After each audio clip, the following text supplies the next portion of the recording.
যারা বদভ্যাস থেকে মুক্তি পেতে চান, রমজান মাস হচ্ছে তার সবচাইতে বড় একটা সুযোগ। সুবহানাল্লাহ। আপনি অন্য মাসে নিজেকে যতটুকু কন্ট্রোল করতে পারেন না, রাখতে পারবেন না, রমজান মাসে তার চাইতে বেশি পারবেন আপনি। যেমন আমার যে সমস্ত ভাইয়েরা সিগারেট খাওয়া ছাড়া 10টা মিনিট থাকতে পারে না, ওনারাও দেখবেন হাজার কষ্ট হলো রমজান মাসে সিগারেট খাওয়া ছাড়া সবে সাদিক থেকে সূর্যাস্ত পর্যন্ত থাকতে পারে। সুবহানাল্লাহ। যদিও ইফতার খেজুর শরবত মুখে দিতে না দিতেই এটা ভিন্ন বিষয়। তা আমি বলবো আমার ভাই, আপনার পক্ষে যদি অসম্ভবই হতো তো দুপুর 2টা বাজে না খেয়েছিলেন কিভাবে? 3টা বাজে না খেয়েছিলেন কিভাবে? তার মানে আপনার ভিতরে সে পাওয়ারটা আল্লাহ দিয়েছেন, আপনি চাইলে থাকতে পারবেন। একটু চেষ্টা করেন। 10 প্যাকেট থেকে তো আর একসাথে একটাতে আসা যায় না। 10 প্যাকেট থেকে 9 প্যাকেট 8 প্যাকেট করুক না, আস্তে ধীরে চেষ্টা করলে আল্লাহ তাআলাও তাকে সাহায্য করবে।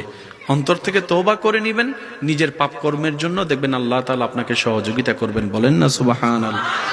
একটা মানুষ সারাদিন পানি না খেলে এই পুরো সিস্টেমটাই অন্যরকম একটা পরিবেশ তৈরি হয়। সারাদিন খাদ্যনালীতে খাবার না যাওয়ার কারণে, পাকস্থলীতে খাবার না যাওয়ার কারণে পরিবেশটা একটু ভিন্ন হয়। 11 মাস একরকম, 1 মাস।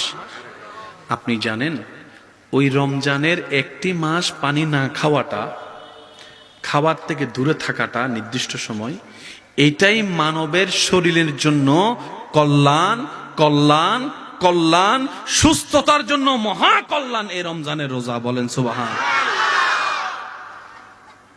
আল্লাহ তাআলা আমাদেরকে শুধু পরকালীন সওয়াব অর্জনের রোজা দেননি, এই দুনিয়াতে শরীর ফিট থাকার জন্য যত মাধ্যমের উপকার আছে আল্লাহ তাআলা সেই উপকারের ব্যবস্থাও ইসলাম ধর্মের আদেশের মধ্যে আল্লাহ দান করে দিয়েছেন। সুবহান।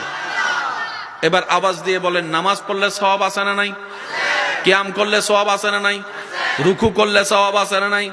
সিজদা করলে নেকি আছে না নাই? তাশাহুদ পড়লে নেকি আছে না নাই? ওযু করলে গুনাহ মাফ আছে না নাই? এগুলোর সাথে পরকালের সম্পর্ক। কিন্তু নামাজকে আল্লাহ যে সিস্টেমে আদায় করতে সুযোগ দিয়েছেন আমাদেরকে, এই প্রত্যেকটা অঙ্গভঙ্গি শরীরের ব্যায়ামের সাথে, কল্যাণের সাথে সম্পর্কিত। এক গবেষণায় দেখা গেছে যারা বেশি আল্লাহ আল্লাহ জিকির করে, প্রেমের সাথে, ভক্তির সাথে, মহাব্বতের সাথে, তাদের হার্ট তত বেশি সুস্থ থাকে। সুবহানাল্লাহ। মনে হয় আর একটু বড় হবে। মন খুলে একবার বলেন তো সুবহান।